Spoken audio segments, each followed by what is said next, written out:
ಇದು ಉತ್ತರ ಪ್ರದೇಶದ ಕಾನ್ಪುರದಲ್ಲಿ ನಡೆದಂಥ ಘಟನೆ. ಒಬ್ಬ ಆಗರ್ಭ ಶ್ರೀಮಂತ ಇದಕ್ಕಿದ್ದ ಹಾಗೆ ಆತನಿಗೆ ಅಧಿಕ ರಕ್ತದೊತ್ತಡ ಆಗಿ BP ಶೂಟ್ ಆಗಿ ಪ್ಯಾರಲೈಸ್ ಆಗಿಬಿಡ್ತಾನೆ. ಇಡೀ ಕುಟುಂಬದವ್ರು ಕರ್ಕೊಂಡು ಹೋಗಿ ಅವನು ಒಳ್ಳೆ ಆಸ್ಪತ್ರೆಯಲ್ಲಿ ಸೇರಿಸ್ತಾರೆ. ಸೇರಿಸೋ ಹೊತ್ತಿಗೆ ಗೋಲ್ಡನ್ ಟೈಮ್ ಮುಗಿದು ಹೋಗಿರುತ್ತೆ. ಹೀಗಾಗಿ ಆತನ ಕೈ ಮತ್ತು ಕಾಲುಗಳು ಎರಡೂ ತ್ರಾಣವನ್ನು ಕಳ್ಕೊಂಡ್ಬಿಟ್ಟಿರ್ತವೆ. ಅವು ತನ್ನ ಸ್ವಂತ ಶಕ್ತಿಯ ಮೇಲೆ ಆತ ಓಡಾಡಲಾರದ ಸ್ಥಿತಿ ಬಂದ್ಬಿಡುತ್ತೆ. ಆತನನ್ನು ಡಿಸ್ಚಾರ್ಜ್ ಮಾಡಿ ಮನೆ ಕರ್ಕೊಂಡು ಹೋಗಿ ಅಂತ ಆಸ್ಪತ್ರೆಯವ್ರು ಹೇಳ್ತಾರೆ. ಮನೆ ಕರ್ಕೊಂಬರ್ತಾರೆ.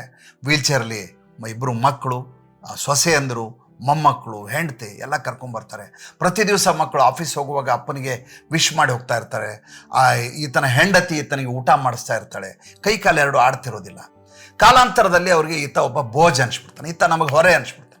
ಅವಾಗ ಇವರೆಲ್ಲ ತೀರ್ಮಾನ ಮಾಡ್ತಾರೆ, ಈತನನ್ನು ಹಳೆ ಮನೆಯಲ್ಲಿ ಇಟ್ಬಿಡೋಣ, ನಮ್ಗೆ ಈತನ ಜೊತೆ ಇರೋಕ್ಕಾಗಲ್ಲ, ಒಬ್ಬ ಕೆಲಸದವ್ರನ್ನ ಇಟ್ಬಿಡೋಣ, ಯಾಕಂದರೆ ಇದು ಎಂದೂ ಸರಿ ಹೋಗಲಾರದಂಥ ಕಾಯಿಲೆ ಇದು ಅಂತ ಅವರು ಒಂದು ಬೇರೆ ಮನೆಯಲ್ಲಿ ಆತನನ್ನು ಶಿಫ್ಟ್ ಮಾಡಿ ಇವರು ದೊಡ್ಡ ಬಂಗ್ಲೆಯಲ್ಲಿ ಉಳ್ಕೋತಾರೆ. ಈತನಿಗೊಬ್ಬ ನೌಕರಾಣಿಯನ್ನು, ಒಬ್ಬ ಕೆಲಸಗಾತಿಯನ್ನು ಇಡ್ತಾರೆ.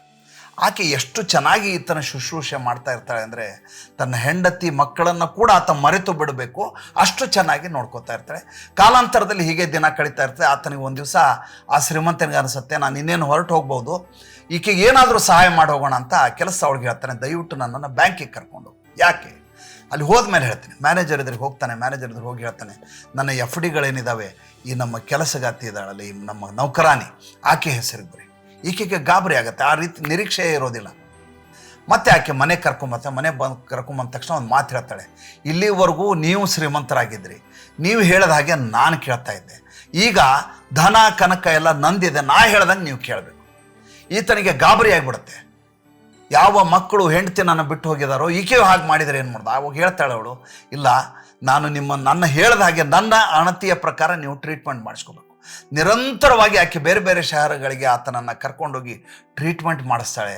ಒಂದು ದಿವಸ ಆತ ಹೇಗೆ ತಯಾರಾಗ್ತಾನಂದರೆ ಮತ್ತೆ ತನ್ನ ಉದ್ಯಮವನ್ನು ಪ್ರಾರಂಭ ಮಾಡ್ತಾನೆ. ಪ್ರಾರಂಭ ಮಾಡಿ ಎಷ್ಟು ಯಶಸ್ವಿ ಆಗ್ತಾನೆ ಅಂದರೆ ನಿರೀಕ್ಷೆ ಮಾಡಲಾರದ ಶ್ರೀಮಂತಿಕೆ ಆತನಿಗೆ ಬರುತ್ತೆ. ಆತ ಕೆಲಸಗಾತಿಯ ಇಬ್ಬರು ಮಕ್ಕಳ ಹೆಸರಲ್ಲಿ ಆಸ್ತಿ ಬರೀತಾನೆ.